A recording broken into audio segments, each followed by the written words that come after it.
Hi. My name's J.C. McCauley. I'm Naisha McCauley, and you're watching AccessTV.org.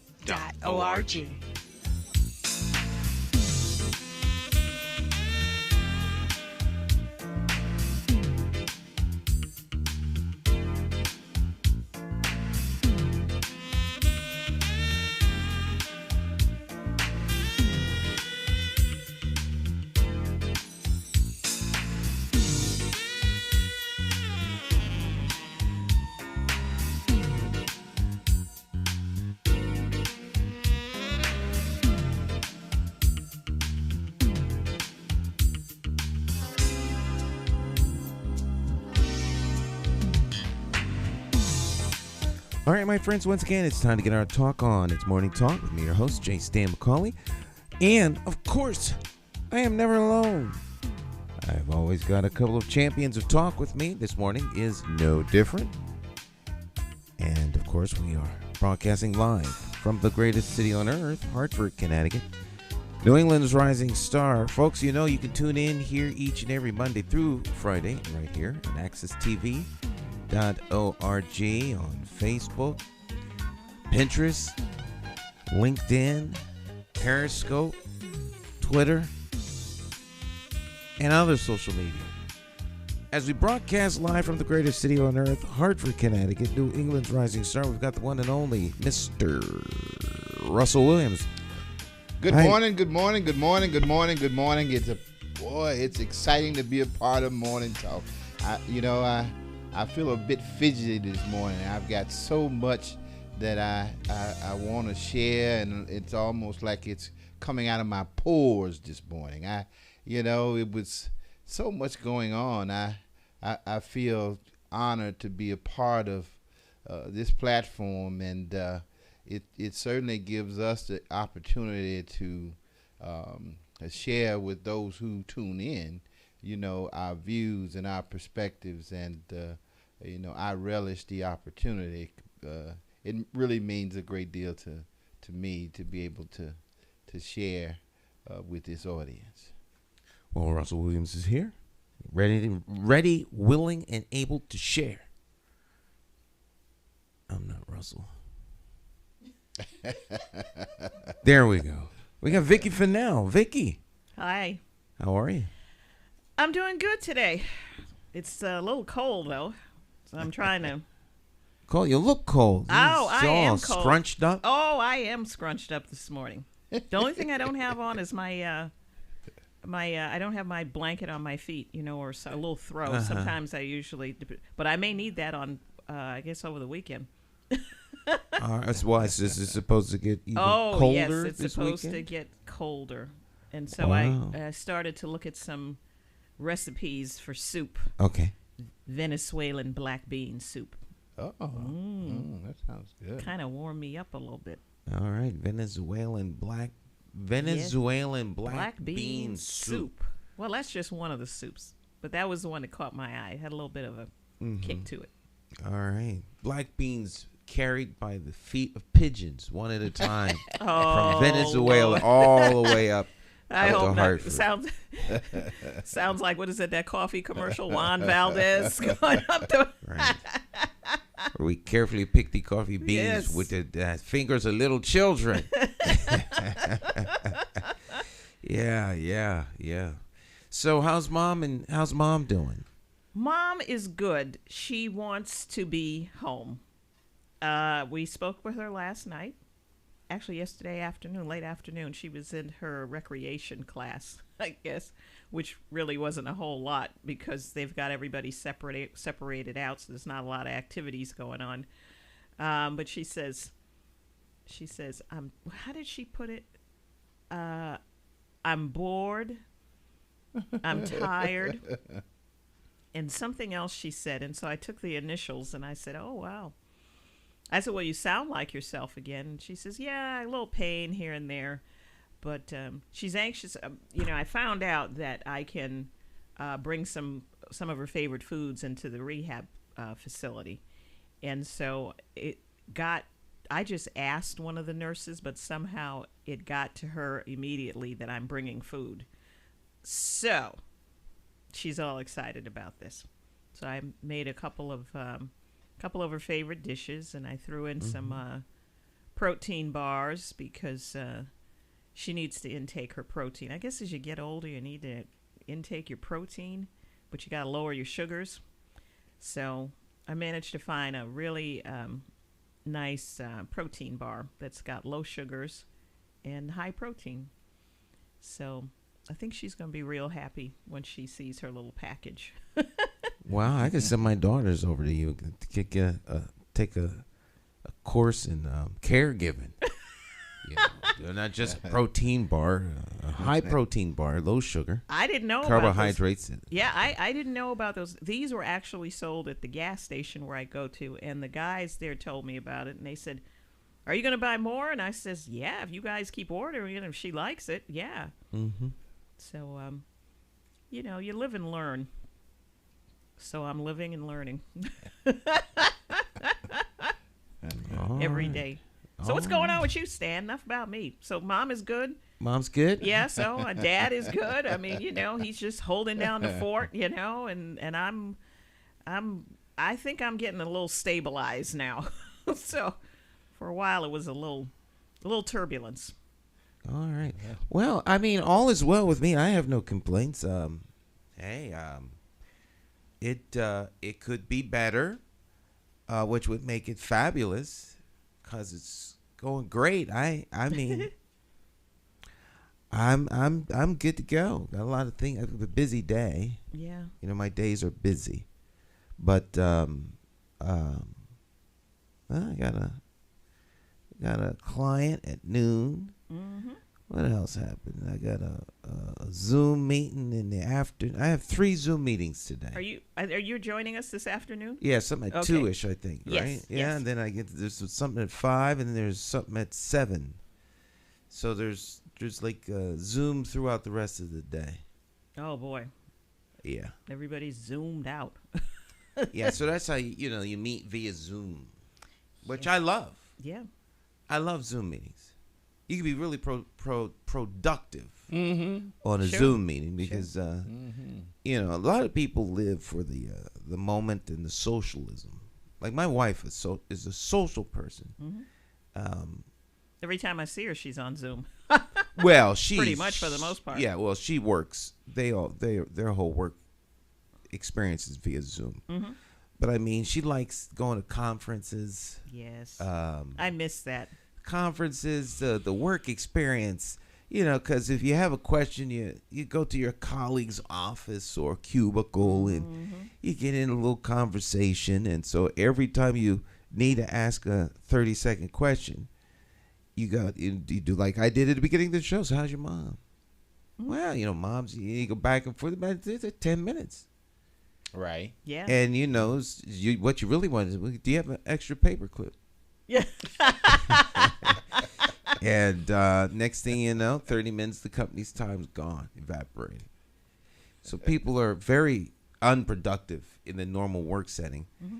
And now working locally at home, remote, quote unquote, you can increase productivity by a factor of 2 and do half a day's work. Yep. Half a day's work remotely is like quadruple the amount of work you got done.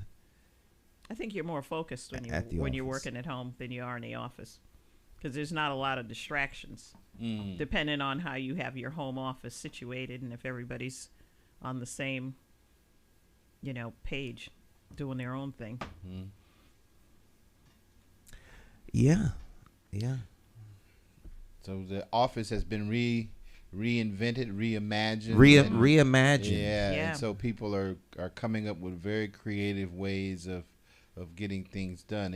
It almost seems as if, these spaces that we had, great use for are becoming not as much. So, as you move forward, because you just don't need a lot of space. Not really. A lot of space.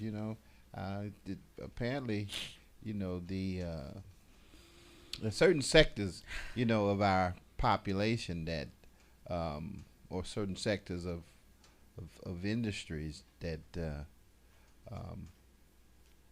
sort of make up the GDP for our country. And I think, when it comes to one of the largest sectors, I think it's financial services, and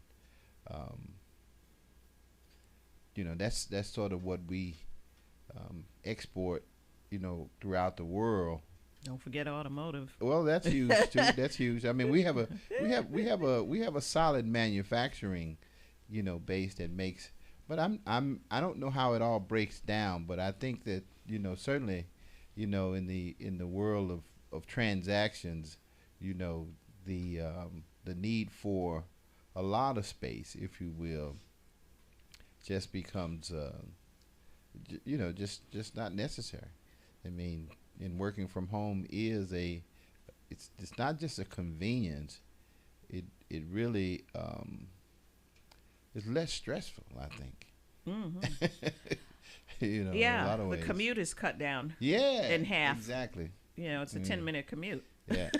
Yeah. Pretty much. Yeah. I knew this day was coming, though. I had a feeling. I didn't know what was going to happen, but I had a feeling something would happen where people would be working from home. Actually, they were talking about this in the 90s. I remember going to a conference, a Mary Kay conference of all things, and one of the keynote speakers, who was an official with the company, he was giving an overview of the direct selling industry, but he also talked about how people were going to be doing cocooning, is the concept they were talking about in those days, and how more people would be working from home.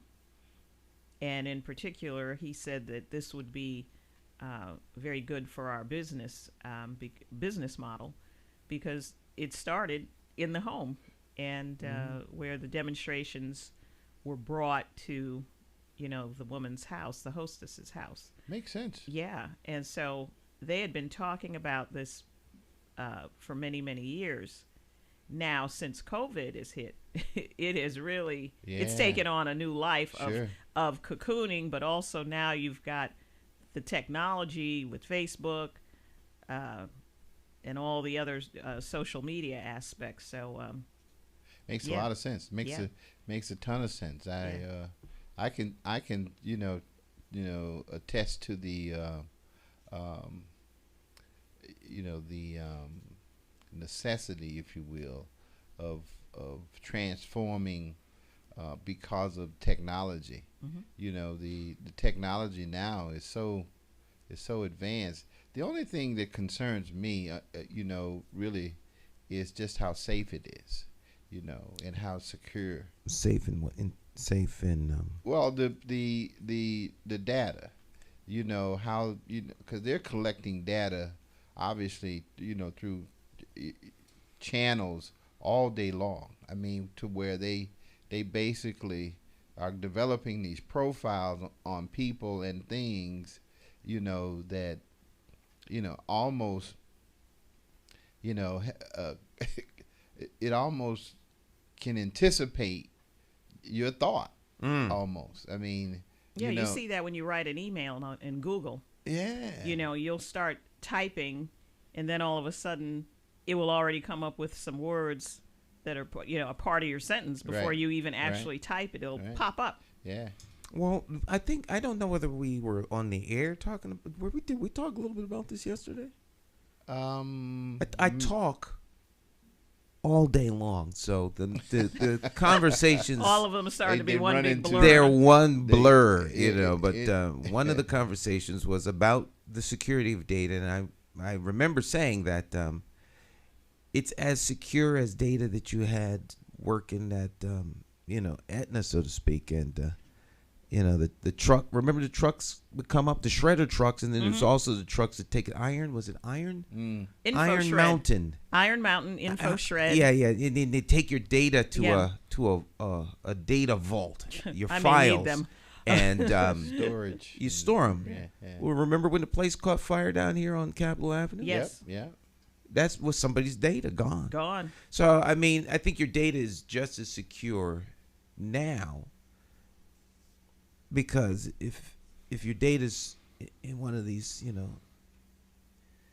4x4 acre server farms, and the server farm gets flooded or goes down, you lose the data. But I think the data is worth more to them than it is to you.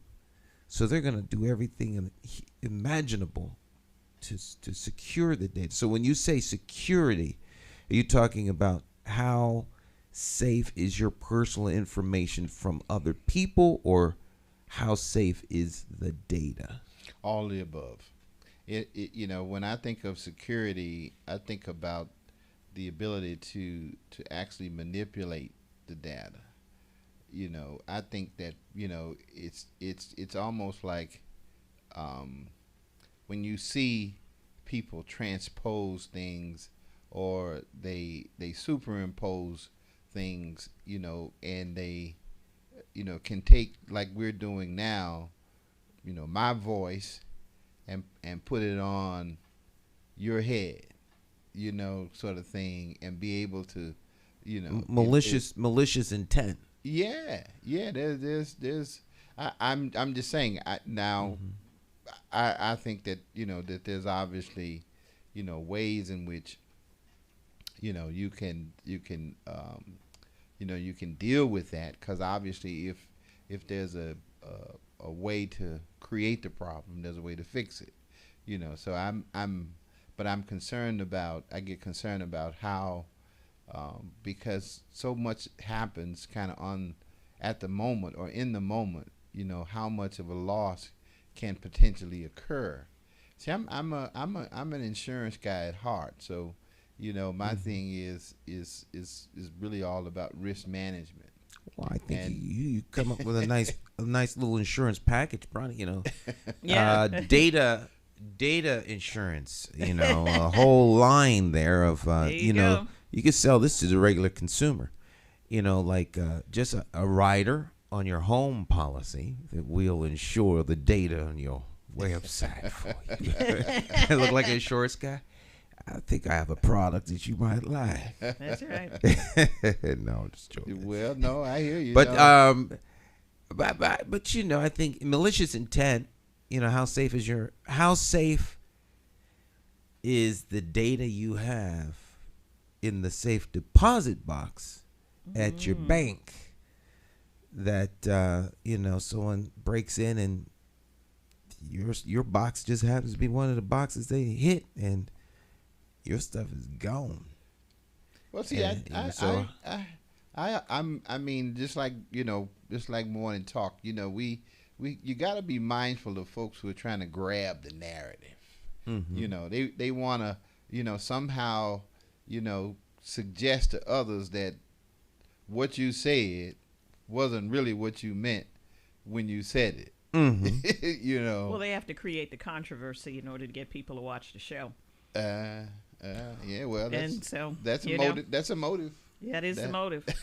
And then if you're an inquisitive personality, you decide to go a little bit further, and sometimes you find out that what you were actually shown was not actually true.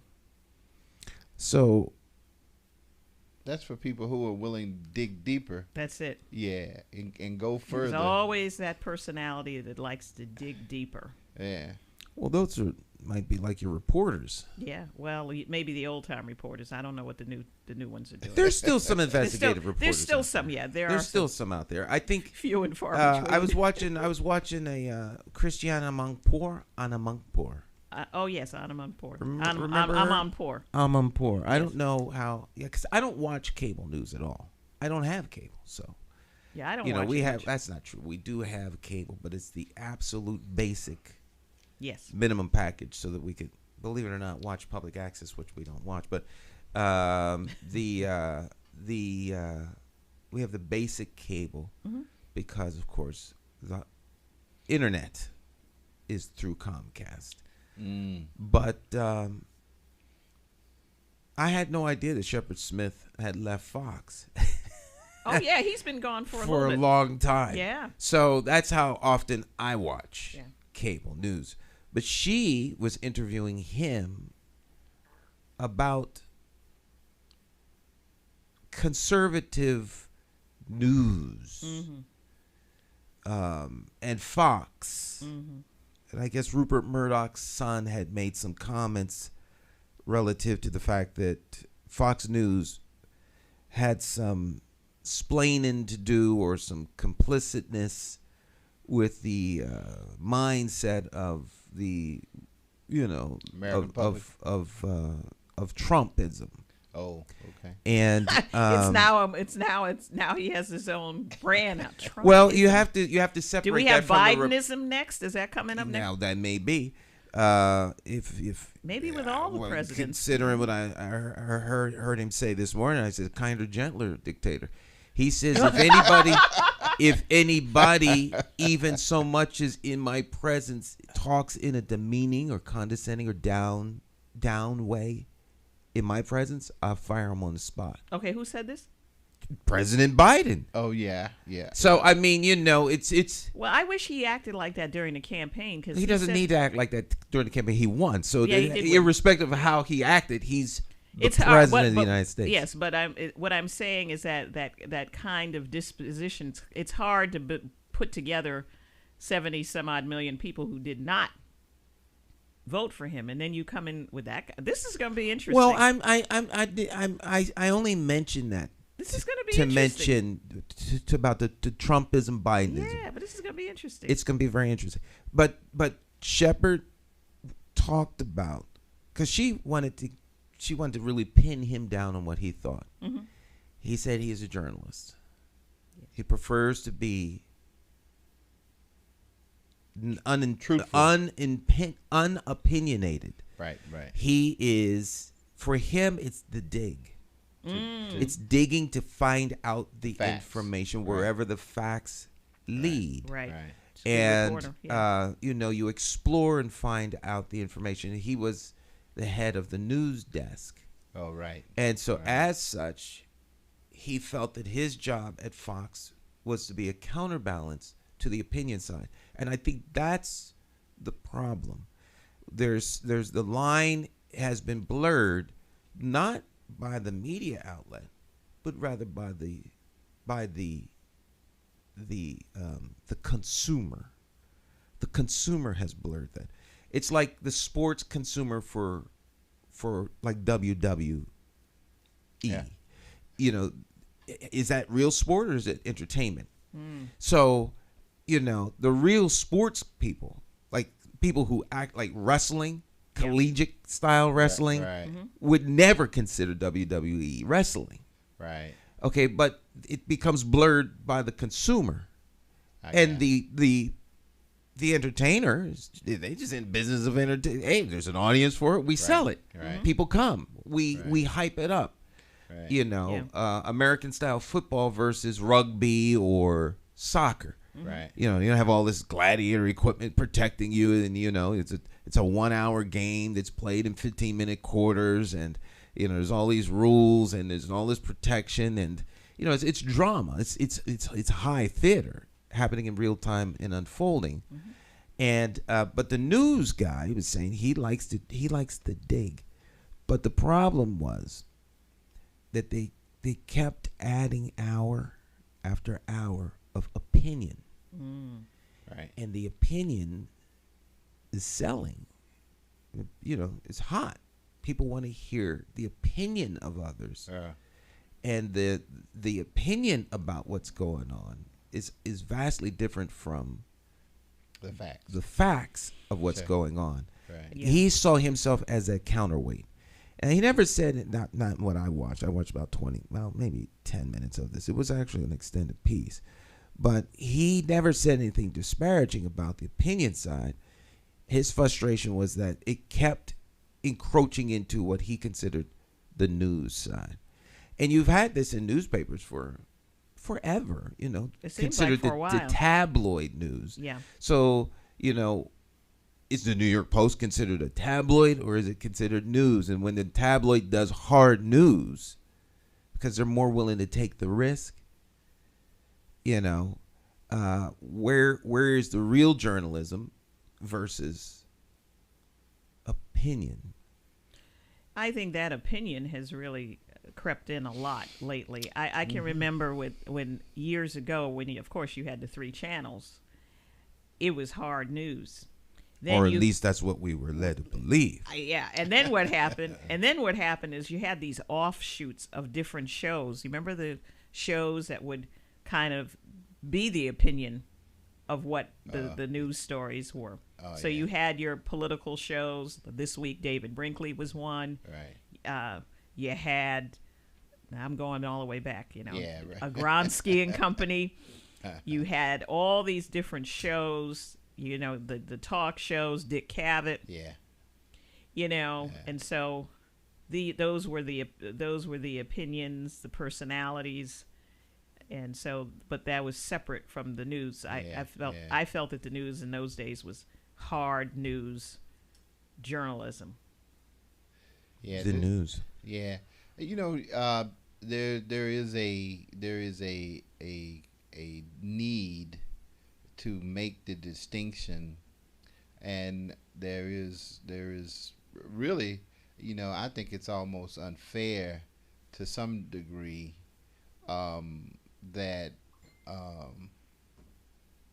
there isn't more truth and less opinion. It's like he's saying he thought he was a counterweight or counterbalance to the opinions that appeared, on the network. I think that all opinions, if you will, should start with some basis of truth, right? I mean, they shouldn't just be, opinions that are based upon a falsehood or something that is, it's not accurate. It's just an opinion. And I think that's part of what, I think has actually overtaken the conversation. And that's what I mean when I say grab the narrative. It's almost like, forget about the truth. Here's what we're going to do, and here's where we're going, regardless of what the truth is. I think that's a good point. He actually mentioned that. For him, he likes he the way he said it was, once he finds out that someone's not telling the truth, it doesn't matter who they are. He doesn't listen to them anymore. Right. Exactly. They've lost their credibility. Yeah. Of course, yeah. Propaganda. Right. Is seemingly what to me Russell is talking about. Yes. It's propaganda. Yes. Which all kinds of people undertake. Deliberately. Oh yeah, sure. the politicians poison it. It's poisonous. Well, it is poisonous. The politicians in mass do so because they send out the press release. The press release is propaganda. On certain levels, for the most part, it's not based in fact to the degree that we want you to know what we're doing. It's based in selected information to steer you in a direction that the government is heading. Well, we'll put out a press release, and then they write and release it, and the lazy, I don't want to call them journalists, but the lazy newspaper person, let me remove that lazy. The newspaper prints the press release. Mm-hmm. You see what I'm saying? Yes. And that now that's what's in your news. But somebody made an editorial decision to put it in there, yeah. As opposed to the deep dive into what was sent. Because if I use like the police department, for instance, the police department releases to you a version of what happened in the shooting. The truth is something the might have full length yeah. of the video from all 6 officers on the scene. That's the truth. You saw 60 seconds. Why, dude, I'm looking at the clock. You saw 60 seconds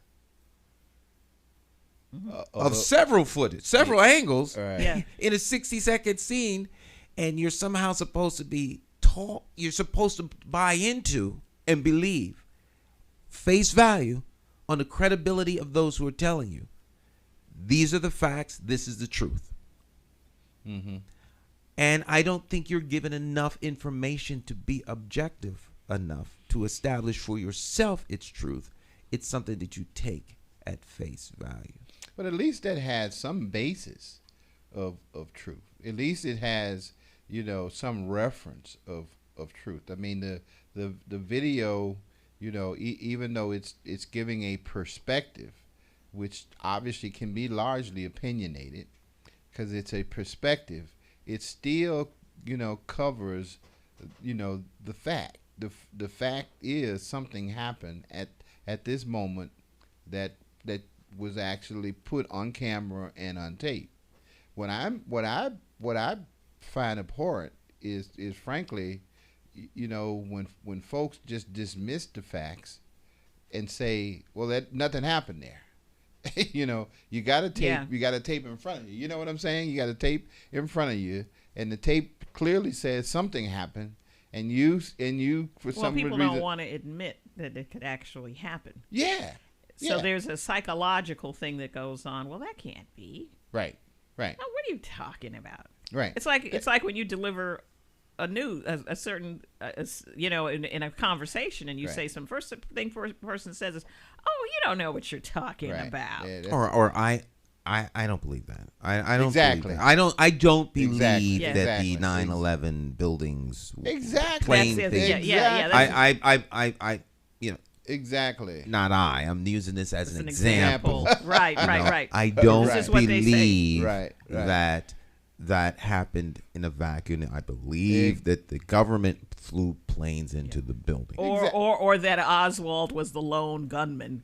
I mean, Right. I mean, this thing goes all the way back. I mean, Well, this has been going on for a while where people, they don't want to believe that, a conspiracy happened in order for something to take place. They just, it's like they can't wrap their head around that. It's like, oh, well, no, that can't possibly happen. But that to me is part of what's taken place. It's almost like, we're sitting here in this room and we're talking, and somebody says, Stan, Vicky, and Russell are not in this room talking. Yeah. I mean, Yeah. We got. It's like, what planet are you on? Yeah, we got 3 witnesses. Yeah. We're sitting here, and we're talking, but for some reason that's just, and that's the whole idea behind 400,000 people have died, and that's fake news.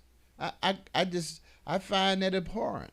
It's 400 like people. No, 400,000. right, 400. people. That's a good. 1,000. That's a good example. I was going to use. the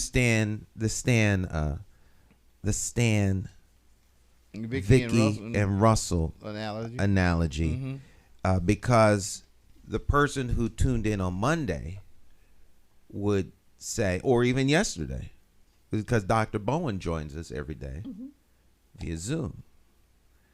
So someone could say, well, they do their show live, and so Dr. Bowen is clearly in the studio with them. Now, it's not that they believe, quote unquote, a lie. They don't have the information wherewith to establish truth, because all they know is what they see on the screen. Mm-hmm. Now, if Dr. Bowen was in a setting that was better lit, the audience would not be able to tell where she is. Mm-hmm. And since people don't ever see us in what they refer to as an establishing shot, they don't know that we're actually in the room together, because they don't see a perspective that gives them that. And so they'll say, well, they do the whole show by Zoom. Right. I think Russell is at his house. Right. I think Russell is at his house. Right. I think Vicky's at home. Right. And Stan must be at the TV station. Right. Because people don't have studios in their house. I mean, Right. so Yeah, they don't know. And so I don't necessarily think it's a desire on their part to be manipulative the consumer I'm talking about. Right. They don't know. Right. And all people are consumers with the basic starting point of I don't know anything. But I read this. I heard that. Someone who I rely on to tell me who to vote for said this. So my mom told me that. And so now you have people getting information. There's a whole show called, well, I think it's on one of the cable reliable sources. So are the sources did you get your information from reliable and uncompromised? How willing are they to die for the truth? Like the Watergate scandal, you know, where you put your life at risk doing that kind of in-depth investigative reporting versus the path of least resistance, where you kind of do that lazy reporting where you rely on inside sources. So one of the things I hate more than anything, I think it's grossly unfair, is anonymous sources. Yeah. An anonymous source. You know, like the story about the 10 and 12 yesterday came from an anonymous source close to the issue, Right. who reported on the what is it, of The anonymity, On conditions of anonymity. Right. Said, well, who is that? Right. Who is that? Right. Well, I think that's part of why, you know, there is such a deep-seated distrust, you know, that people have of really, you know, the motives of other people, if you will. It's almost like, you know, they almost, you know, in some reason it seems to be inherent. They're looking for somebody to blame anyway. You know, most people are saying, you know, the situations that exist or that persist with, you know, finding solutions to problems that, you know, continue is usually because somebody has deliberately steered us in the wrong direction. You know, like they don't want us to know the actual facts. So the people who know, or most people who, I'm back to the consumer that you're talking about, you know, is just feeling this sense of anxiety because they don't know who to trust or what to trust, you know, when it comes to the information that they're consuming. Because one thing is it changes so rapidly, and the other thing is that there's no real I'm gonna say consistent source that does all the vetting that's necessary to actually prove up the fact. Let me put it that way.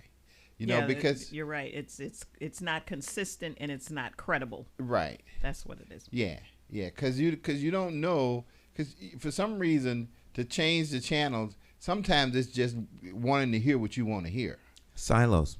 You know, it's like, you know, it's got to be true because my source, you know, has just confirmed what I was thinking, even though you're not even anywhere close to the information at all, and you're just, you know, you've got these presuppositions about the way things are.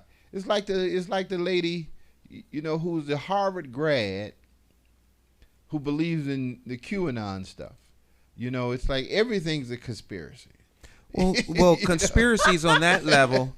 I mean, like conspiracies on that level to me are because we have a huge problem in our country with the deification of political figures and the theology of political parties, which we've talked about with Oz. Yes, we did. As Oz Griebel, as well as others on our program.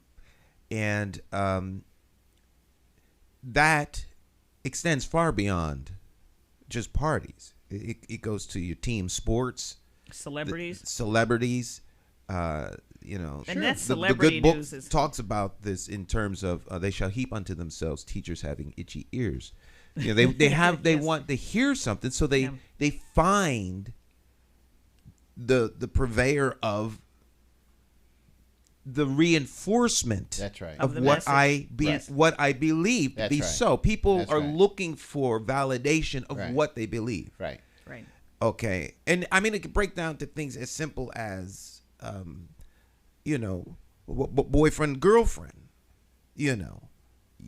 Someone tell you the truth about your love interest, and the first thing you do is you smack them in the face or slap them because that's something that you don't want to hear. Right. Exactly. You're just You're jealous. not- You're just jealous because I got somebody and you don't.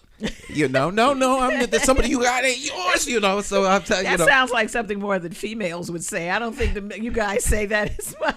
Hey, you know how much school violence is over relationships? Oh, yes, very true. So, I mean, it's very human nature to look for Right. a means to validate what you believe. Right. And so people are vulnerable. And this is where the evil intent Right. and the manipulation of information to willfully deceive. There you go. right. That is Well said. evil. Well said. That's evil. That's when well you see No, you're there. you're right there. We don't mind going to the good book on this program. So if you offended by the good book, watch something else. So Switch the channel. switch right? channel. Right. So the Bible says, because we get these God hate thing. Bible says God hates a liar. That's what God. He hates liars. All the other things that people throw out there that God hates, nothing. There aren't things that He hates. Abhorrent things like that's not the same. A liar is a liar because the liar has access to the truth and willfully withholds it and misleads you. That's a liar. Liar knows the truth. And those people are deceitfully, wickedly evil and cause great harm. So if you hear, quote unquote, the QAnon conspiracy, all right, and don't have the capacity to understand that is somebody's theoretical evil group. I mean, they're just as evil as a group in theory as Skull and Bones.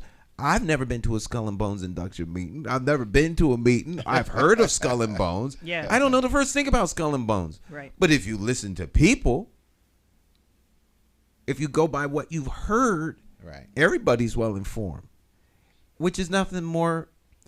For me, it's an opinion because I have no truth to back it up on. For the guy over there who is a member, it ain't opinion. He's telling me, but I don't know. Right. So I think that in an effort not to demonize people for their Thoughts. Their for beliefs. for their beliefs, Right. That's the word. Their beliefs. Right. You have this belief, and that's cool. I would like for you to substantiate the belief with a defense Right. that I can be won over with. And so I think it's really on us to dig through the news and to sift through the information that we receive. We have to be the guardians of our heads. Absolutely. Well, see, and here's why I've always, proclaimed, that, networks just like this one, Access TV, is a very necessary part of, the landscape, the environment that we live in.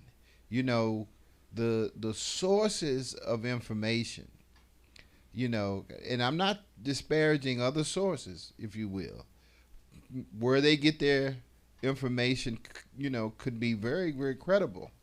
But I think that we ought to be, as a network. I've always said this to folks on the air and off. News from us, news to us about us ought to come from us as well, because our perspective, Yes. I'm sitting next to Vicky Fennell, so I've always been that Right, way. and he really is. I mean, She's well, you can't see her. well, I'm just saying, Wave with this hand, with the coffee hand. There you go. Okay. I'm just saying, so We go wide on 3. So I've got a source of information that I know is reliable because I'm sitting here talking to her. There they are. You know what I'm saying? Because I'm sitting here talking to her. So the information that comes to us about us ought not always be from a source that obviously can't have the perspective that we have. You know what I'm saying? It's kind of like I find it very difficult, in my opinion, for folks who don't live in our community to be really objective about what takes place in our community. I find it very difficult. I'm not saying that they can't, but I think it's very difficult because more often than not, they spend, a certain amount of time, engaging and involved in activity that takes place in our community. But I spend all the time Right. engaged, in activity that takes place in our community.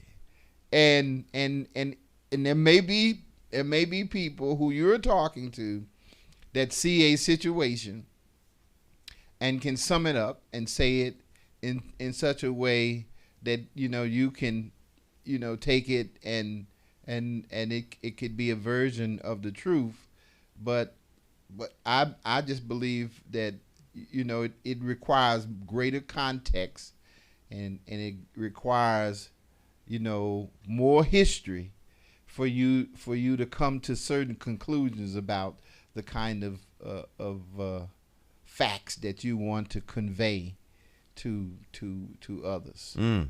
I believe. There we go. I believe that the Bible is true. I do too, 100%. Though there are those who don't. Mm-hmm. And that's a belief. Now, the 4 Gospels have different versions of the truth. Or one would better say they have a different perspective of the truth. Not versions, only one version of the truth. Because as Russell aptly states, words mean things. So there's a different perspective. You got Luke's perspective, Mark's perspective, because each of them perceive things differently. But together, there's a whole and a deeper story. So more than one source. All right. So for the Brookman, all right, that would be Kevin Brookman. We the People blog. We the People blog, Hartford. So Kevin always has a minimum of 2 sources. And generally the source is someone extremely familiar with what it is they're talking about because they're like an insider. All right. So if he's talking to somebody on the inside about a thing, well, not somebody talking about because he doesn't go after information. If someone calls him about an incident or something, then he has to now find a second credible source that's not linked to the primary source. Ideally, you would get a third source, and the third source might be the FOI, where you get the actual information that the first person was talking about and that the second person mentioned. All right. So sometimes there's a rush to get information out. The information hasn't they haven't gone through the information. Right. They don't know what they're talking about. They make mistakes, and then rather to own up to the mistake, cover the mistake up, Yes. Right. or double down on the wrong information. Because the little egos or pride got in the way. Oh. So there's a lot of different things. The process of synthesizing is taking various sources of information and making it make sense. Very true. A liar is more dangerous than a thief. 3 exclamation points. These Both are do comments. equal damage. But You but know. you said something, and it sort of raises my ire. It's put together to make sense. I think sometimes it's not necessarily to make sense. It's just put together so it reveals, so it's sort of validates, or it actually gives credence to a specific situation. I don't know that it's necessarily going to be sensible. It could be. I think it starts off being let me rephrase that. I think it starts off as just plain information or data. Right. The data Right. in the aggregate, I don't know if that's the right term. Right. In the aggregate is just data. Data, exactly. Right. The data from us stored on a server farm is just data. Right. It's not until you synthesize the data Right. and Right. analyze the data Right. that you can make sense of the data. Some of it may be of no value. You cross the street at 9:15. Right. But if you cross the street at 9:15 and the guy was shot on the other side of the street at 9:15, did you cross the street because you were running from it? That means maybe you saw something. Let's go talk to them. Right. Okay, so now there's a data point that makes you a person of interest relative to we find out that you are also totally blind. So you saw nothing. Yeah. Yeah. No. You saw nothing. So Yeah. you have nothing to add. Right. All right. But then we find out you bumped into somebody who told you their name and what was going on, and they saw everything. In fact, they got it on their phone. But that information wasn't in our data pool. Right. So it's this collecting of how it's assimilating. It's Assembled. assembling the Right. data and getting a picture of what happened, and once you establish what happened, you now have the truth. Right. Because the truth is not subjective, nor is it relative. Right. If there's subjectivity to it, this is thus saith Stan.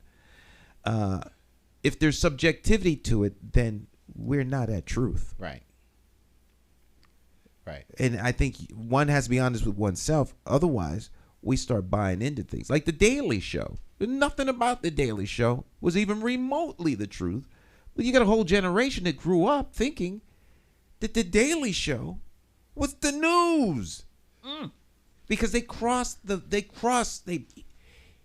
blurred the line so much on the entertainment that made we're in mockery trouble. of it, Yeah. that they started actually reporting some things that were news.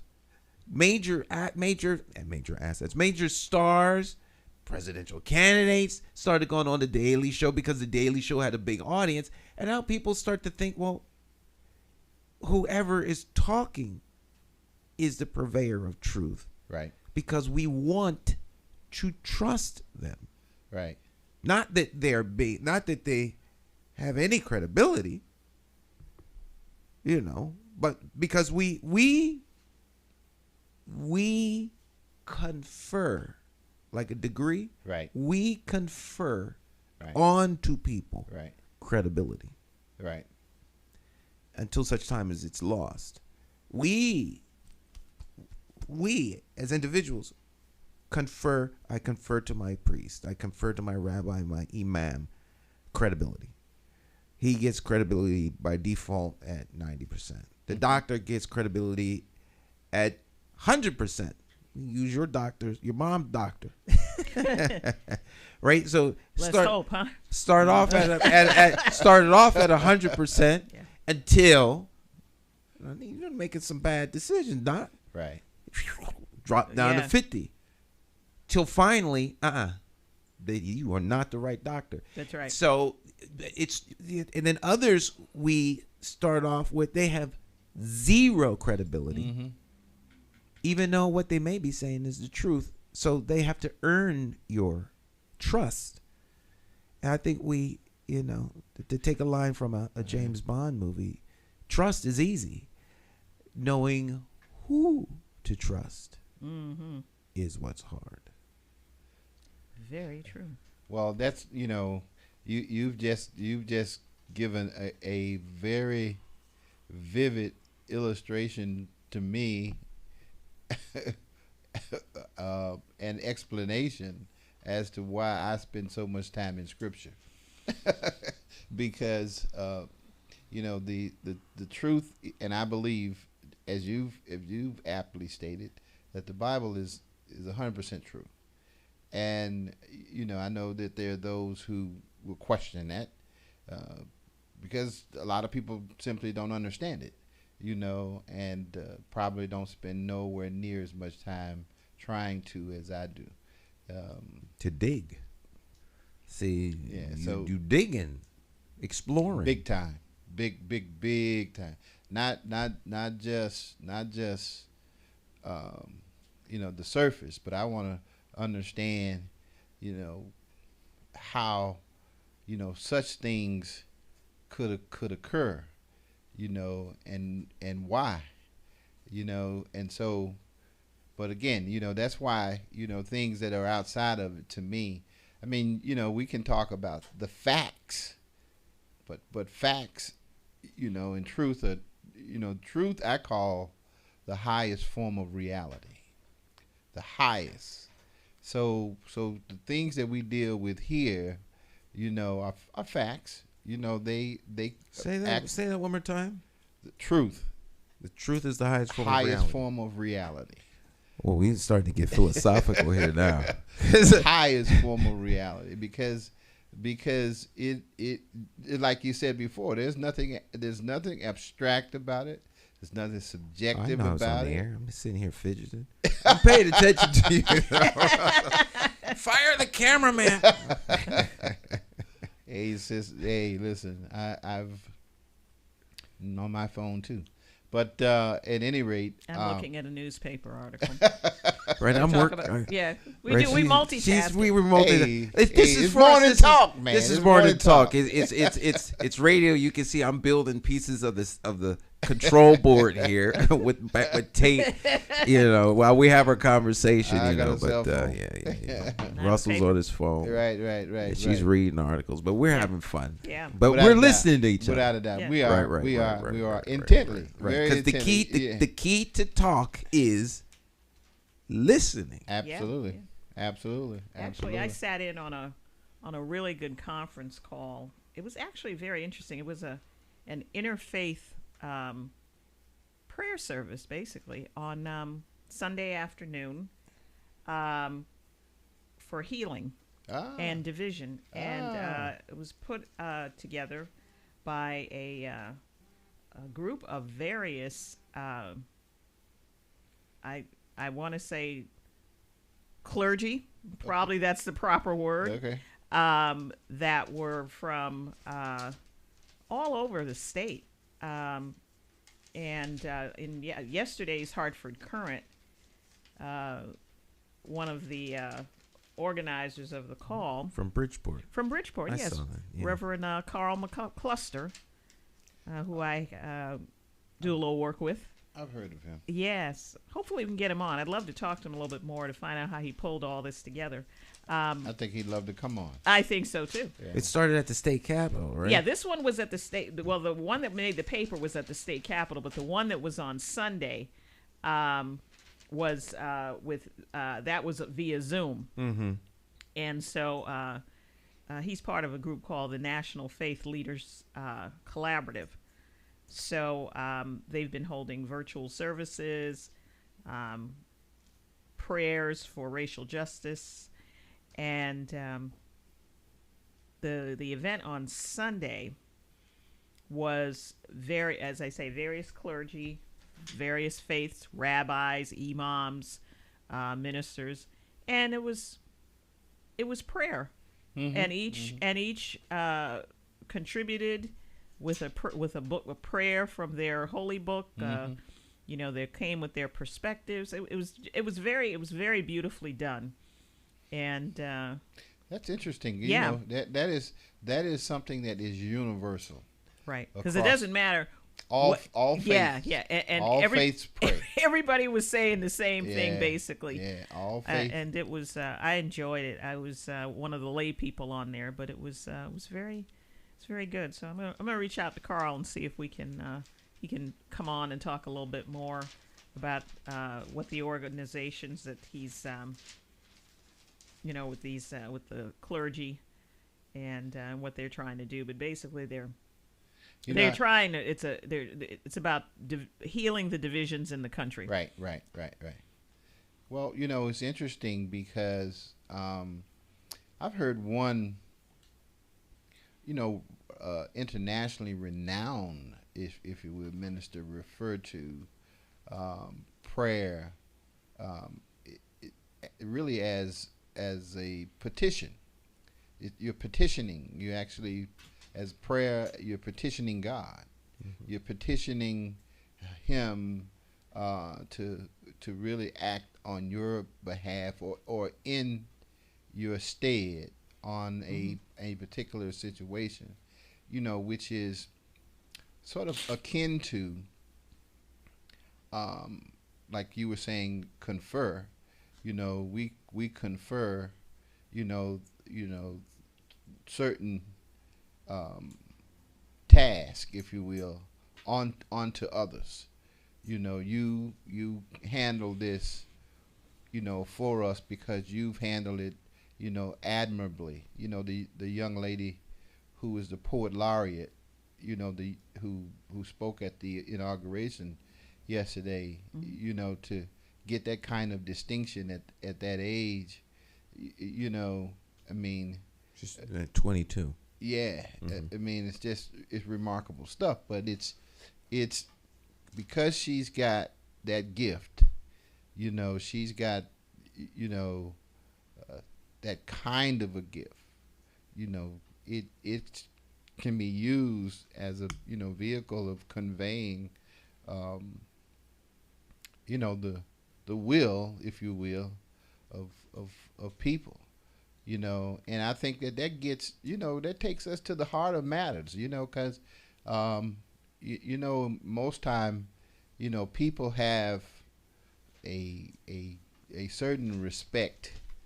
You would hope they would anyway. And there should be a certain sense of decency and respect for, what the truth is. And what the reality is and what the facts really are, and you have to have a respect for it or nothing else really works. Nothing really matters. I mean, it's kind of like, being on a football field and, you got no rules, and everything goes and the information is, takes you out of bounds and,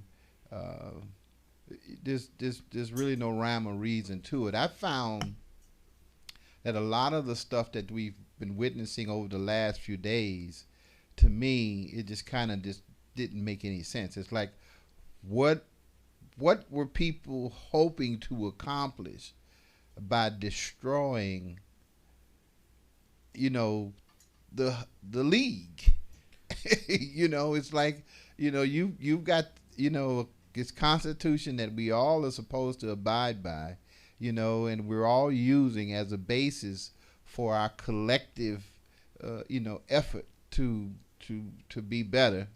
And you're saying that doesn't matter, so you're going to destroy, the foundation. I think that you have. But this has been going on for a while. Right. I don't think it just started with that. But what do we hope to accomplish? That's the question I'm asking myself. I mean, what do you want to get out of that? I think you have to get into. You have to be willing to get into.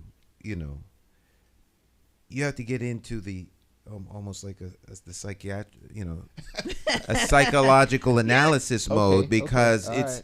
You're trying to understand with your rational mind irrational actions, and you will never, in my opinion, come to the correct solution. This is Stan's opinion. The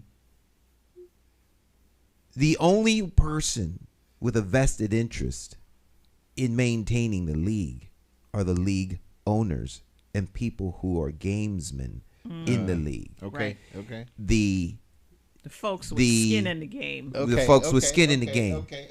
You're the NFL, and I'm the World Football League. Okay. I have every interest in seeing the demise of your league. Right. And so, I'm not part of your team. Gotcha. And so I think if you assume that person's part of the team, then why are you doing this? No, it's like the hostile witness in a court. It doesn't take 40 minutes, 2 hours, 6 days, and a month to figure out. I don't think he's on our side. That first couple of words, permission to treat the witness as a hostile witness. Yeah, because he's clearly. You have to cut him off at the moment because he's working against your client, and he'll say the next word come out of his mouth, and you've lost the case. May condemn him. Right. So it's up to the owners of the league, right, and so to discern. Right. So if we jump to the chase, if you have people, like I said, in my opinion, if you have people who will embrace someone who has no credibility from the start, and convey on that person, right, the utmost credibility, right, when it's been clearly demonstrated to them that they have none. Exactly. Okay. Exactly. Then you have to ask yourself, why? Yes, it's indeed. not that they're crazy. Yes. It's not that he's good. Yes. It's that the league isn't performing the way the fans want it to. So they want another league. They want another league, or get your league together. Yeah. And so you're losing your audience because of what? Power? Mm-hmm. Corruption? What's the league doing that it is willfully dismissive of its fan base? Right. The people. Okay. Right. So like the NFL, Black Lives Matter, 0.1. The event, the Kaepernick event, takes a knee. Mm-hmm. NFL immediately lost. Yes. Half of its audience. But that half is going to be gone in 10 years. They're going to age out. I don't want to be cruel or harsh. Understood. They're going to die. Yeah. They're not going to be here 10 years from now, but the league is. Shelf life, right. Yeah. Now, the Kaepernicks are young. Right. We got 30 years of them on that side. Let's cut our losses right now, double down on that investment. The league's not going to die. Right. In fact, the league will do much better. So we're going to pick up a whole new audience. Yeah. That is increasing in its population. We can have new products. Right. The folk who are watching it, that are legacy viewers, they ain't spending money. They're saving money, salting it away, giving it to their heirs. Right. These young people, they haven't bought a car. They're using Uber. They don't own a house. Right. They're primed to spend money like it's nobody's business. Right. They cut their losses and went for a whole new audience because they're protecting the league. Right. So you have to ask yourself, why did they do that? It's more beneficial, I think, for the political parties. I almost mentioned two of them. For the political parties playing us, they got so caught up in their own. Yeah. We don't need anybody. No. That they risk. They're the ones that risk setting the league on fire. Right. You know, they had the uprising in the summertime of people who have been disenfranchised and historically beaten and maligned and used. They used them for political gain. All right. But when the other side of the pendulum start burning the house down, we got to get a hold of this mess now. Yeah. So now they've come Well, it came back to the their center. front door. Never mind, their front door came right up in their office. That's right. With an escort, I might add, right? An escort, right? Right. We got to get our house in order before they Yeah. burn the joint down. This beast that they've created has now turned on them. Yes. Well, that's what a mad dog will do. Oh my goodness! Right, and Wow. now you got Mitch McConnell and There are no winners in that whole thing. I think you're looking at a cannibalization. they're gonna get it together. They're good. They're gonna get it together. They're gonna get it together, but it's gonna be some new faces. Well, probably. the new faces are there now. Yeah. Here, to me, the new face is, this is Stan's opinion. I don't have no fact to back it up. The new face is the willingness to work together After for all consensus this time. at the Senate. Oh, Because they're really? going to split the parties. Right. The committees are going to be split 50-50. But I think Queen V was going in a place that I was thinking too, because I do think that you call it cannibalization, but there's some people who are pulling away, who are going to be eaten alive, if you will. Oh, yeah. You know, that have been actually eaten alive as a part of the process, because some of the stuff that they embrace and that they feel is good tactically, you know, to keep, you know, the politics, you know, moving in a certain direction, you know, to me, I think it's the beast that's still, you know, moving in a way that, that is destructive. Like it gets back to Revelation. Well, I'm just saying. You're talking about the Donald. Is that the beast? Well, I'm saying that the beast is kind of like the chameleon. It takes on many forms. Yes. You know, it really is. You know, it's a lot of things. Number one is the lie. You know, to me, the lie seemed to be something that worked as a part of the tactical maneuvers. But lies go on both sides. See, that's the whole thing. Well, it's that nobody, you know, one side is trying to say we're holier than thou, and you got the other side. It's the same thing. I mean, that's really what we're looking at. The lies. The lie is the lie on both sides. Doesn't matter whose mouth it's coming out of. It's a lie. But I'm just saying, as a matter of tactics, is what I'm saying is the reason for, you know, the use of it.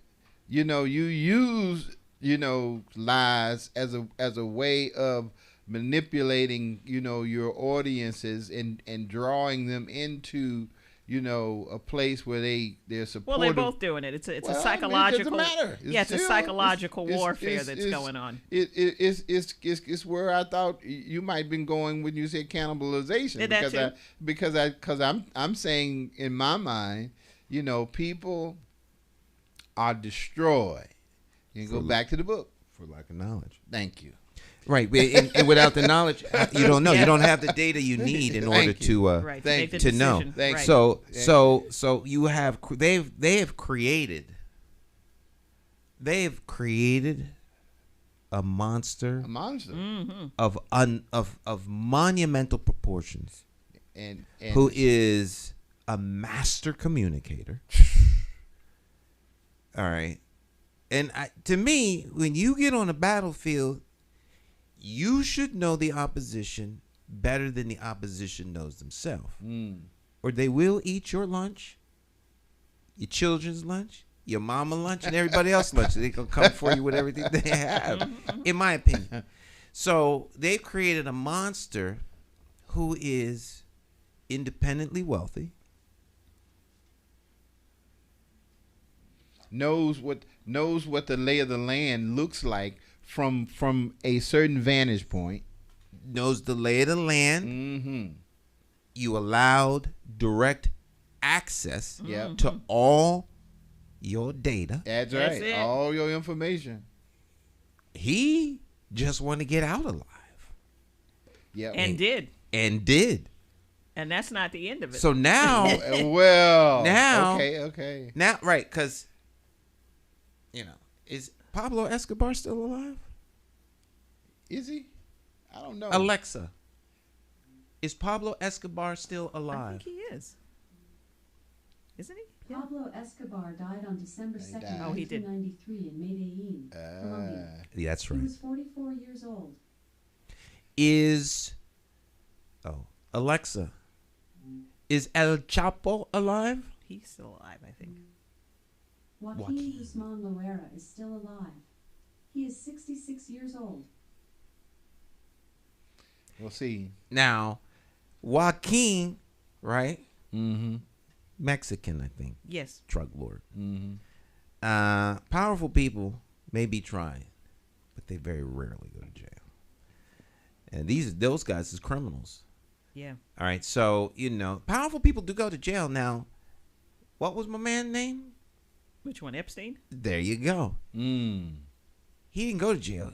He committed suicide in jail under right. maximum. Oh, yes. Right. But he wasn't wealthy. He was he had secrets. He had people's secrets. Right. He was taping the wrong people. He had quite a bit of loot now. Yeah, but he wasn't no billionaires. He wasn't a 1%er. He wasn't a genuine 1%er. Oh, I don't know. I don't think.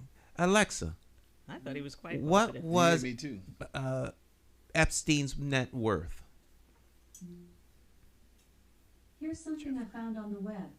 According to Distractify.com, Epstein's net worth in 2019 was estimated to be around $559,120,954. 500 million. 500 million. Did that That's answer your question? yes. Thank you very much. That's Tell pretty wealthy. tell It's wealthy, but it's not what we Thank you get. for your feedback. anytime. Tell Jeff I said hi. And I wasn't speaking of him in a disparaging manner. Okay. $500 million is not in the club.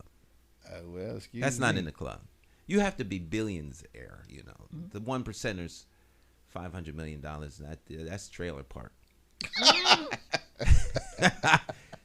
Like the winner of the Mega Powerball. This is that isn't even new money. That's like those are new pennies. That's Powerball. It's the Powerball. Yeah, There's a win. Powerball. Yeah, 730 million. 730 million. Someone won that. I think Someone won it. someone won. Yeah, they're not. They're not. They'll It'd be look interesting down. to see at it. who won it. Yeah, Probably the guy that says, I don't know what to I- do with I- all this I- money. If I'll take it, but I mean, Yeah. If Me a and guy- Bobby G can get married now. Me and my cousin. Oh, you saw the guy? No, I'm just saying. Those are usually gonna the marry guys his cousin? that win. Those are usually the Right, me and my guys. first cousin been long time.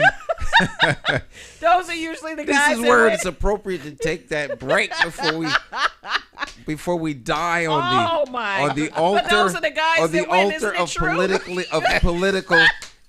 the altar of I mean, political it's not the guy that shows incorrectness. up with his lawyer and his accountant. Let's be honest. Now, this is my lawyer. This is my accountant. Queen Bee, you We're a gonna mess. rescue You a ourselves. mess. She a mess. We'll be right back marrying your cousin. She a Who mess. does that kind of stuff?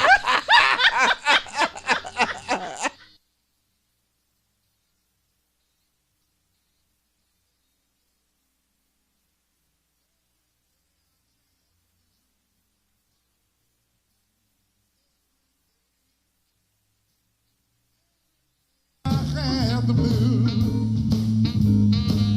when you see me wearing, baby. Girl, it's you I hate to lose.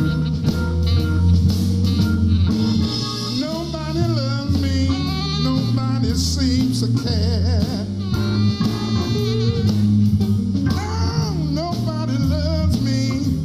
Nobody seems to care.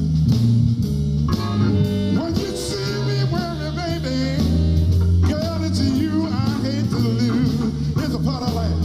Girl, I'm gonna pack my suitcase, move on down the line.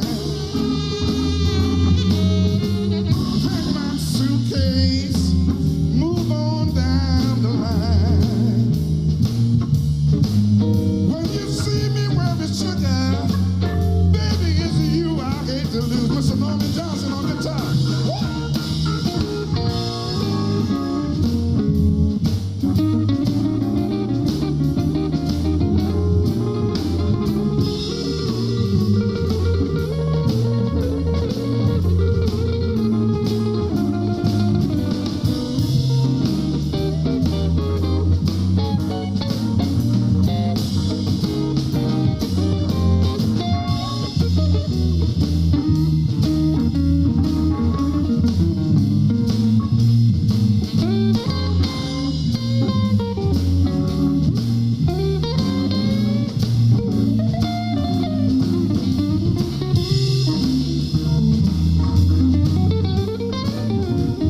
Mr. Norman Johnson. I'm gonna pack my suitcase, move on down the line. Gonna pack my suitcase, move on down the line. When you see me worry, baby, girl, I hate you. Look at here. I said nobody loves me. Nobody seems to care. Nobody loves me. Nobody seems to care. When you see me worry, baby, it's you I hate to lose. Mr. Richard McGee on tenor.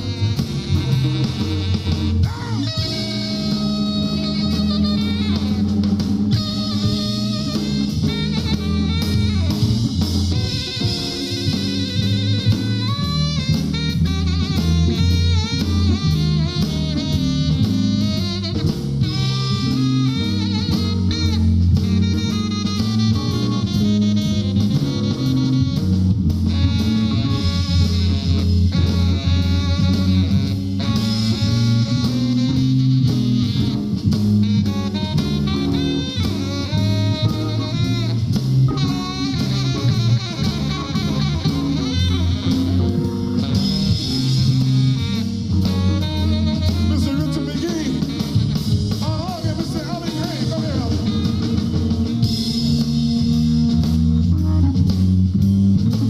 Come on through with it, y'all. Y'all know what that's all about.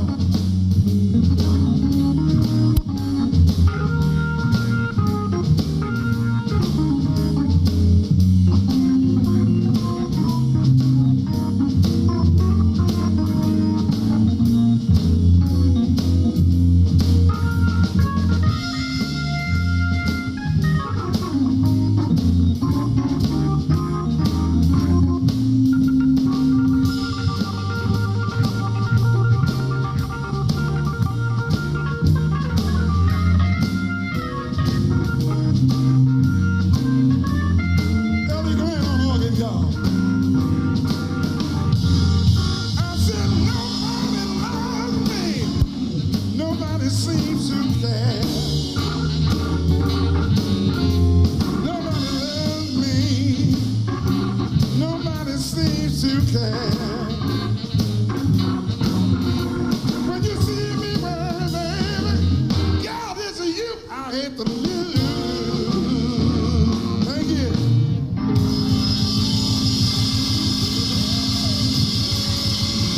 Thank you. On drums, Jesse Harmeen, y'all. Give it up. Independent thinkers are Puerto Rican, Mexican, Peruvian, Indian, Bosnian, Italian, Irish, Jamaican, African American, European, straight, gay, Nigerian, transgender, Christian, Jewish, Muslim, short, tall, skinny, rich, poor. poor, happy, sad. Some of us hold a PhD and others a GED. And though we may be Democrats, Republicans, or members of the Working Families Party, we all have escaped the plantation of party politics and become independent thinkers because we as individuals are more than a party. You see, independent thinkers come from all walks of life. And the one thing we all have in common is that we love, live, laugh, and learn in the city of Hartford. We are the constituents, and the government of Hartford belongs to us. My name is J. Stan McCauley. I'm an independent thinker, and I approve this message because it's time to stop towing the party line and vote for a candidate you can trust. You too can escape the plantation of party politics if you have the courage to free your political mind.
Fisher STEM magnet school, and before it became a magnet school, it was a community school, and that's again where I started advocating for my children coming into the school system, and then it transitioning over to a magnet school. So what I can offer, or parents coming in or going into the school system, advocate for your children. This program, Hartford Parent University, is a perfect program to be a part of because they teach you your parental rights, and if you're not involved, you will become involved once you become familiar with what your rights are and how you can advocate for your kids and assisting them with their education.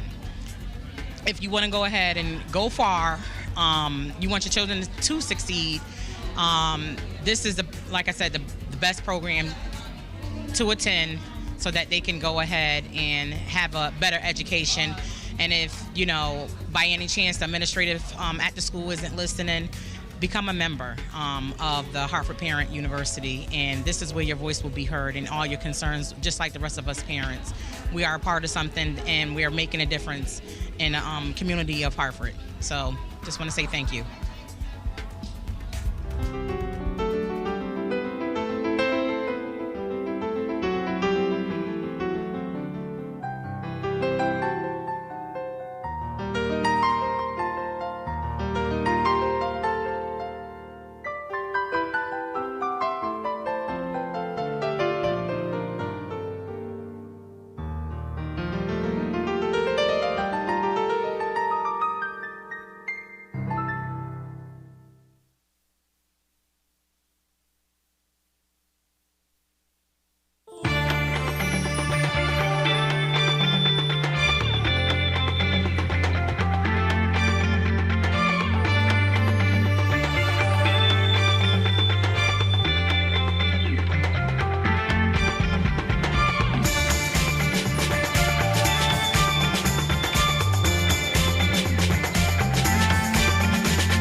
my friends.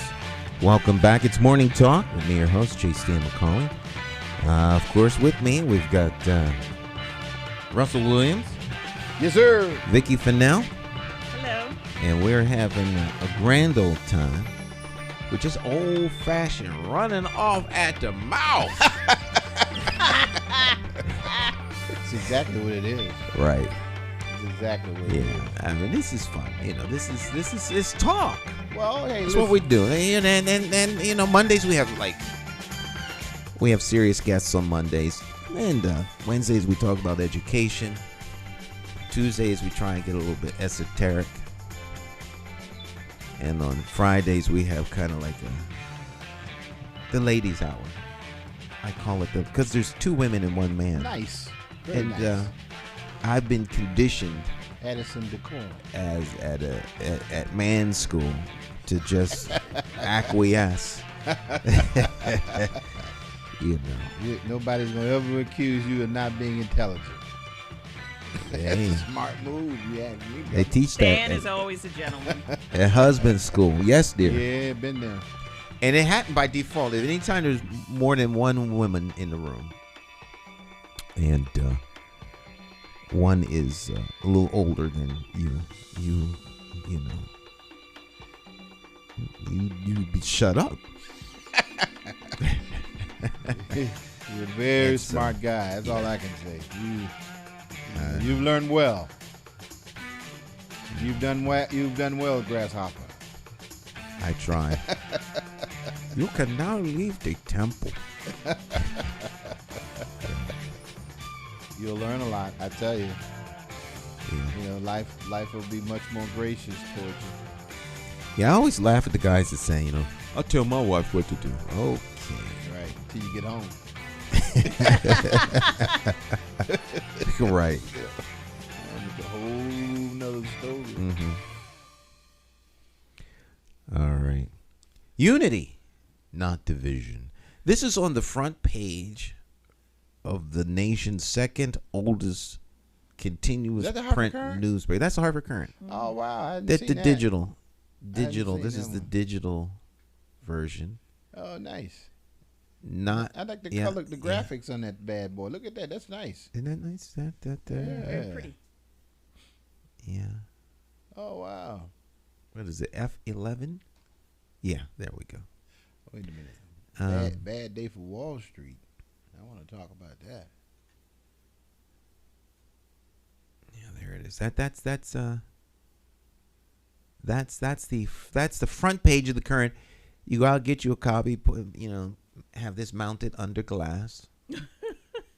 Oh, it's a And collector's this is a item. collector's item. Indeed it Every paper that that has this is the presidential Sure. inauguration. It's I'm gonna go front look this for front one. this is front page. Yeah, I'm gonna. This look is for a one. collector's item. Yeah. You get it? You get the paper? I don't Yeah, get it I do. anymore. She gets a hard copy, right? Yeah.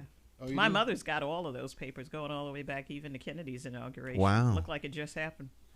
I That may be worth something. I'm I get telling you. the electronic version. And It's amazing the restoration that took place because just 1 or 2 weeks before, that it looked pretty bad. I mean, the Trashed. yeah, maybe I couldn't really tell because Yeah. I wasn't there, but it looked like they had destroyed property, but but these things are easily fixed. I mean, you have money and crew, money and manpower. I've seen them do wonderful things at Pratt Whitney. When with that kind of breakneck speed, that's pretty remarkable though. Oh yeah, Well, they you got see the it- team. They've got the team in place. they got the team. All they do is they just call the You get project you get the manager, people right? out there, and then all it Fix takes it. is manpower, Mm. and they can. Do stuff that you wouldn't imagine.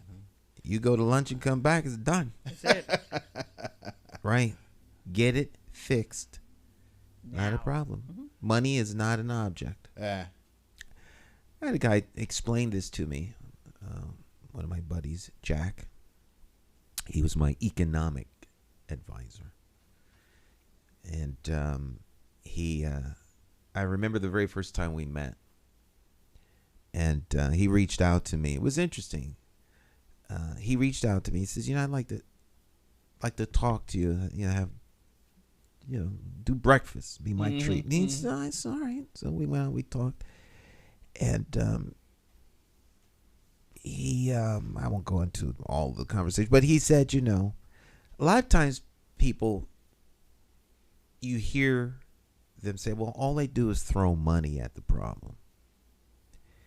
And he says, what most people don't understand is that's how problems get solved. He says it is money. A lot of people who don't understand economics, business, and money will say, well, it's not a money issue. Right. Or well, you can't keep throwing money at the problem. And his counsel was that actually that's exactly what you need, because when companies have a problem, the first thing they say is, well, how much money do you need? Mm-hmm. Or they'll say that money is not a problem, because money is the resource to get the job done. Mm-hmm. So it's not like you just put money on the table. The money buys the PhDs, they can do the research, the development, the implementation, the strategies. How are you going to protect it once it's built? How's the backup? We need a 4-year plan. And then they present that to the CEO in a report that says, this is how much it's going to cost us, Mr. CEO, or Ms. CEO. And they sign off on it, and you're good to go. So money is what you need, resource. And so things like our schools, Hartford Public Schools, a lot of urban schools, they're under-resourced. Right. They will never have the problem solved because it does take money. So are you willing to spend the resources necessary to fix the problem? And the answer is no. No. In fact, we're going to flat fund you for the next 80 years. We're going to take money from you. And so I wonder if it rings if I turn it upside down. No, it doesn't. Take that? See, when you turn the phone upside down, it automatically mutes everything. That's cool.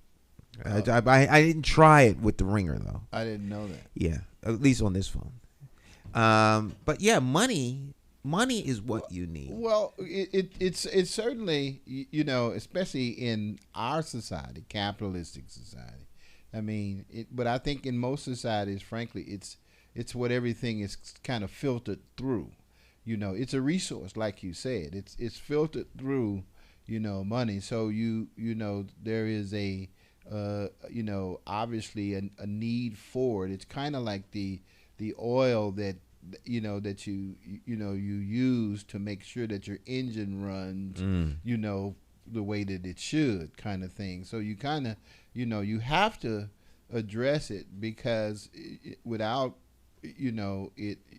things just simply, mechanically, or operationally, if you will, don't run as they should. I think that, when folks say, it's not a money problem, you can point towards the potential that people have inside of them. And I think that there's tremendous potential, and we all are given, very special gifts. But I think the ability to use those gifts and the potential that's within us,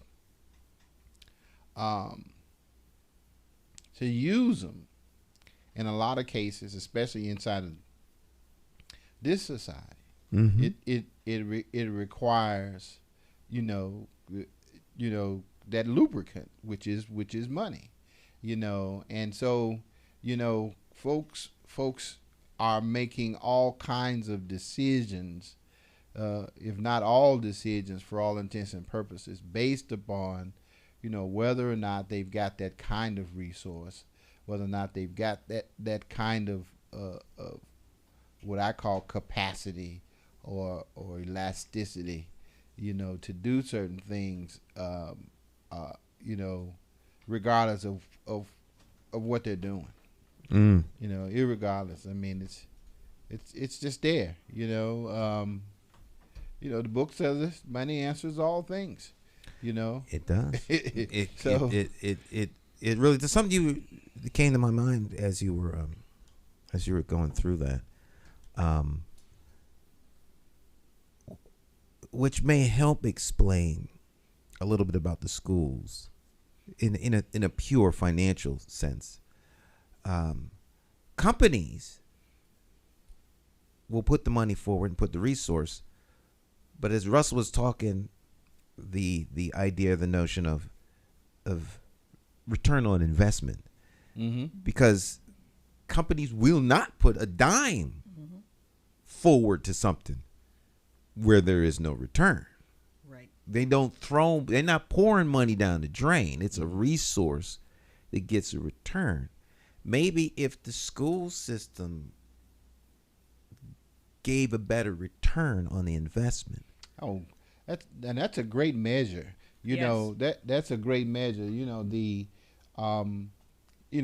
investment is sort of the justification for making a certain business decision or going in a Continued certain funding. right, and going into a certain business direction. But the whole idea of return on investment, is really the reason why certain organizations, certain businesses, if you will, are in business. Because there is an expected return on investment, because the idea is to continue to grow your company either vertically or unilaterally or whatever you want to call it, because of the need and because of what's considered in the country the productivity of people. That's how our gross domestic product is calculated, based upon the productivity of people in this country, across all sectors. People are being looked at, and basically, how well and how much they produce, determines how much revenue the company or the country actually has the potential to generate, which is the gross domestic product. So if we have schools that you pouring money into the school, but there's a diminishing return. I mean, it's almost as though the more you put in, the worse the return is.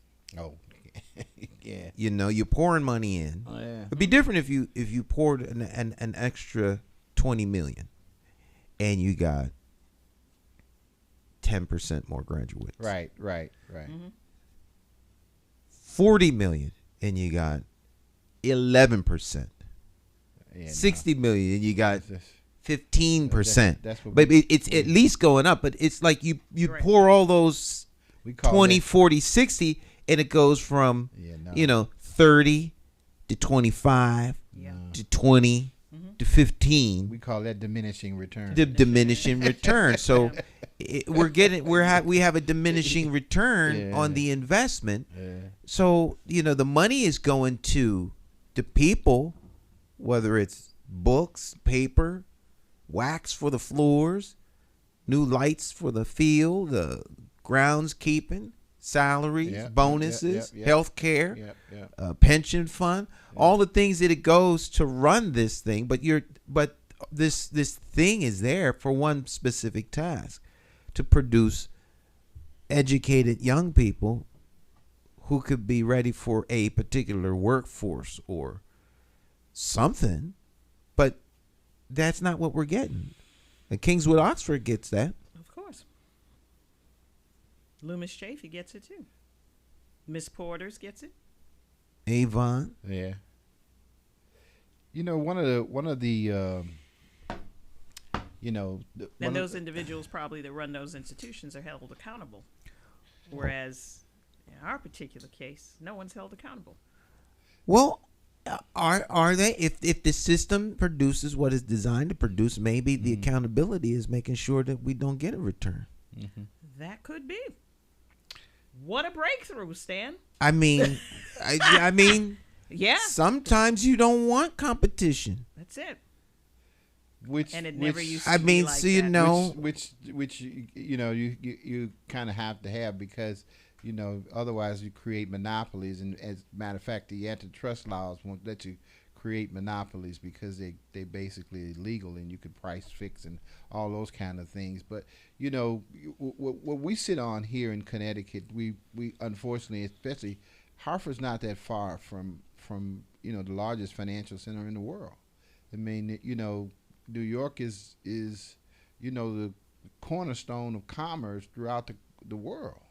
I mean, linchpin for economies. Financial capital of the world. Throughout the world. I mean, that's why to me, I'm glad we talk about education, but it really, I think that some of the subject matter when you talk about education is deliberately left out, like the idea about what money is and what money does and how it's used. I think is we've been kept from that. Even though we go to banks all the time, I just don't know a lot of institutional places, curriculums that talk about banking, especially Financial literacy. Well, not just that. Banking operations, banking as far as personal consumer from a consumer viewpoint. I'm talking about the things that banks do all day long is to make money, is like hedge funds. Yeah. And I'm talking about investment banking, and I'm talking, those kinds of things are kind of kept away from them. Ray Dalio is Bridgewater. Yes, Bridgewater Associates. Yeah, now they're one of the largest hedge funds in the world. Right here in Connecticut. Making decisions that impact the entire world. right? I mean, and created it, using money, that he was given access to Other people money. Yeah. OPM. Yeah. So, but I'm just saying, He tragically lost his son recently. Did you know about that? No, I didn't know that. Terrible. Yeah. I didn't know that. I'm sad to hear, because he's a pretty, by all accounts, he's a pretty altruistic guy. Yeah. Great book that he's. Yeah. So there's a little controversy here in Connecticut, though, Yeah. with the school thing. Yeah. But they did provide the laptops. I think they were Chromebooks. Chromebooks? I don't know. Whatever. It was I don't know the technology. But Partnership for Education. but they dissolved that. Yeah, that went away. That's not to diminish right. or malign anybody. his acumen. Right. But I think there's a big problem, and I hope that the United States learn this lesson as well as a whole lot of other folks. There's a huge difference between business and government. That's a good point. And government is not a business. That's a very good point. And you cannot run government like a business. All kinds of people talk about, you need to run government like a business. No. Businesses are dictatorial. Guilty. I thought, now this is, and I'm guilty. I plead, because I was willing to give now it would have to be a different businessman, than the one that we just dealt with. But I thought that, a certain business acumen could actually run, government. Now, I don't think the federal government is not like state government, nor is it like municipal government either, because there's a lot of other things in those governments that are just not as unwielding as the federal government. In the federal government, you got millions of employees, whereas you in a city, you might have 10,000 or so, employees. So it's a little different. There are certain concepts, I think, at the municipal and the state level that you could probably introduce from the business world, but Yeah. at the I think the federal level, I think it's a different whole ball of nother, wax. yeah. Well, I think things are. I think you But bring. your point is well taken. Right. I think and I don't mean that there shouldn't be best practices, policies, and procedures that good business demands, irrespective of what the business is. Right. But you cannot run government with the same philosophical approach to decision making that you do businesses. Right. You know, the CEO doesn't have to be liked. Right. He needs to be fierce, ruthless, focused, and moving the company forward in a way that he may take risks other companies wouldn't. You can't take risks with the people's government.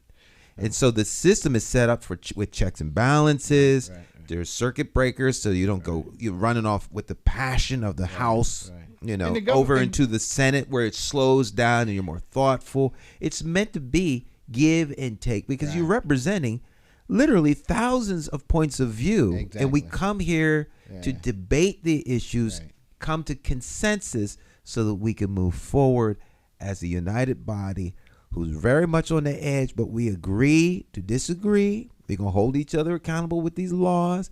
And a lot of business people look at that as just getting in the way of stuff and just slowing stuff down. Well, businesses, generally speaking, have a product or a service that, you know, that they provide. You know, government doesn't really have a product per se.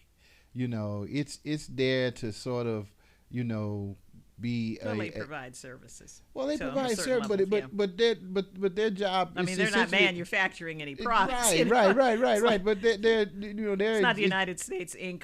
You know, kind of. Right. They're there to basically, you know, keep fairness. You know, make sure that there's fairness. You know, across all sectors, across all industries. They're basically there to. You know, I consider them kind of like the referees, if you will. The referees of our society. Exactly. Yeah, exactly. Yeah. You've got the lawmaking group, the execution group that makes sure that the laws and everything runs, the services that you require or work out correctly. Yeah. And then you've got that little judicial group that comes along and says, you didn't do the law. This was the thing that you all voted on this. Your representatives went up. Right. Everybody agreed. Right. You didn't apply by the rules. We're going to sanction you 3 years or you're going to pay a fine. Something that puts you back on course. Right. And then it moves on. So it provides us with the service of helping us get along with one another. Yeah. Let's hope. Huh? So it doesn't turn into mobocracy. Which almost happened. Right. Mobocracy. A mobocracy. That's another thing aside of the democracy, the mobocracy.